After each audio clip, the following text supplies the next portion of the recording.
मागच्या भागात आपण पाहिलं की प्रीती आपल्याच धुंदीत चालत असते आणि भरधाव वेगाने येणारी कार तिला उडवणारच असते.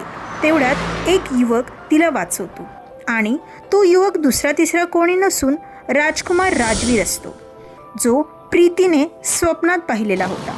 आता पुढे मीना आणि प्रीती त्या युवकाला शोधत असतात, पण तो अचानक कुठेतरी गायब होतो. हे सगळं होईपर्यंत त्यांची बस येते आणि दोघीही घाईत बसमध्ये चढतात. तिथे बसल्यानंतर दोघीही त्या युवकाबद्दलच बोलत असतात. मीना म्हणते, खरं सांग ना, कोण होता तो युवक? प्रीती म्हणते, अगं मीना, खरंच मला नाही माहीत तो कोण होता, पण असं ती बोलता बोलता थांबते. मीना म्हणते, पण काय, बोल ना, मला वाटतंय तू माझ्यापासून काहीतरी लपवतेस. तू इतकी डिस्टर्ब होतीस की तुला हॉर्नचा आवाजही आला नाही आणि तो मुलगा अचानक फिल्ममधल्या हिरोसारखा येतो काय आणि तुला वाचवतो. प्रीती ठरवते की ती सगळं मीनाला सांगेल. म्हणून ती मीनाला म्हणते, खरंच मीना, मला तुला खूप काही सांगायचं आहे. तुला माझ्या गोष्टींवर विश्वास बसेल की नाही माहीत नाही, पण मी तुझ्याशिवाय कुणाला सांगूही शकत नाही. मीना म्हणते, माझा तुझ्यावर विश्वास आहे प्रीती. प्रीती म्हणते, कॉलेज सुटल्यानंतर आपण थोडा वेळ कॅन्टीनमध्ये जाऊ, मग तिथं तुला मी सगळं सांगेन. मीनाही ओके म्हणते. दोघीही कॉलेजला पोहोचतात. 2 लेक्चर झाल्यानंतर पुढचे लेक्चर होणार नसतात, कारण त्या विषयांचे शिक्षक आलेले नसतात. म्हणून दोघीही मिळून कॅन्टीनमध्ये येतात. तिथे आधीपासूनच खूप जण असतात, त्यांना जागाच नसते.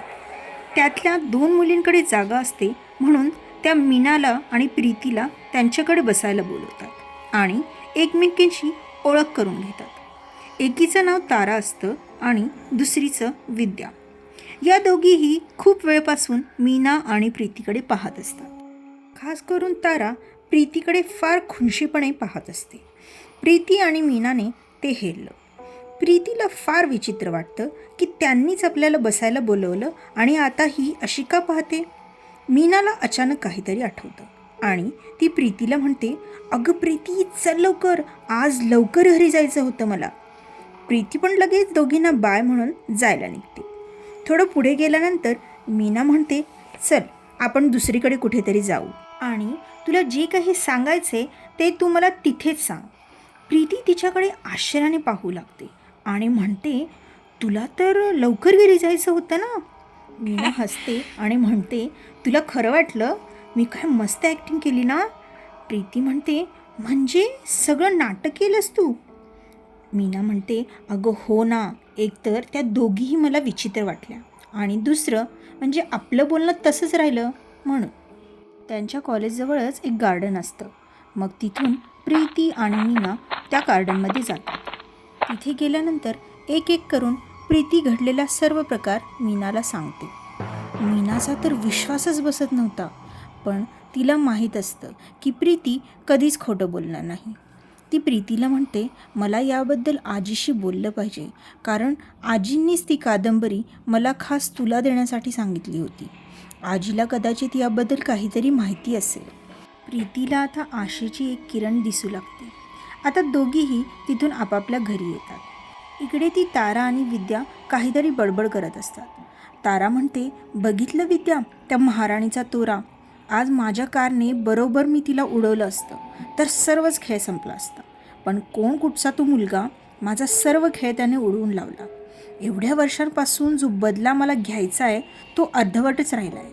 मी त्या प्रीतीला अशी सोडणार नाही. तिनं माझं सर्वस्व माझ्यापासून हिरावून घेतलं होतं.